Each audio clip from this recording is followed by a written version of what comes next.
third winter storm of this week is sweeping across the country. The record-setting doozy is hitting the eastern U.S. today. It's bringing northern snow, southern rain, and a chance for Gulf Coast tornadoes. It is going to be a wet, sloppy mess with rain heavy at times throughout parts of the southeast. Farther west, people are digging out after previous rounds and ice. The FAA says some airports could see ground stops today after one at Chicago O'Hare last night. Oh, you are in Chicago, you got to be ready for any storm. Officials say a child was taken to the hospital with minor injuries after this school bus crash in northern Illinois yesterday.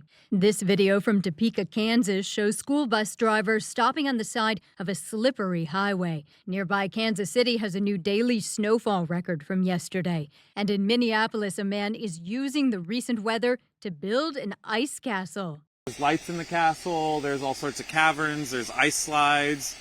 There's going to be a little bar. In addition to the snow and rain, forecasters predict new low temperature records in some parts of the country today. Weather pattern that we're in keeps it cold for most of the week, for most of the country. Durante la mañana y la tarde de hoy se está llevando a cabo una reunión con el gabinete del presidente Trump. Esta es la 9ª vez en lo que va de administración Trump que el presidente se reúne con su gabinete.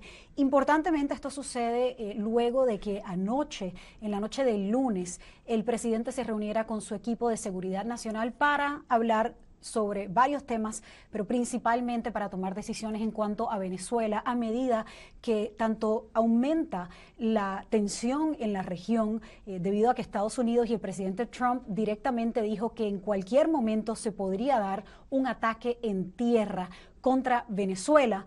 Luego el presidente Trump anunció que sí había hablado con el presidente Maduro, no catalogó la conversación ni positiva ni negativa, sino más bien dijo que fue una conversación.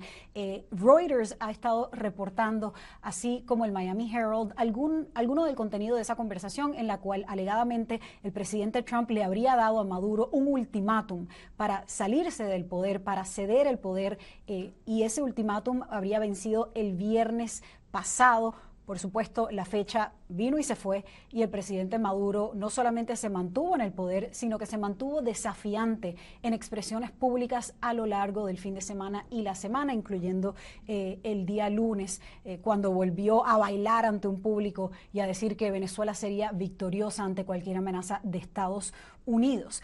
Por otro lado, en Estados Unidos también está aumentando la controversia alrededor de los ataques a las embarcaciones, tanto en el Caribe como en el Pacífico, a raíz de una acusación que surgió primero en un reportaje del Washington Post y que en parte fue confirmada por la propia Casa Blanca, en la cual se alega que el 2 de septiembre, el día de la primera o en la primera, el primer ataque que se llevó a cabo contra una embarcación en el Caribe, no fue un ataque, sino fueron dos. La Casa Blanca ha admitido que sí, que hubo dos ataques contra la misma embarcación, pero hay dudas y hay cuestionamientos en Estados Unidos. Hay congresistas que están preguntando y que quieren indagar e investigar si es que el segundo ataque fue efectivamente ordenado por el secretario de Defensa o secretario de Guerra, como se hace llamar el departamento en Estados Unidos, Pete Hegseth, con el fin de matar a cualquier persona que hubiese sobrevivido el primer ataque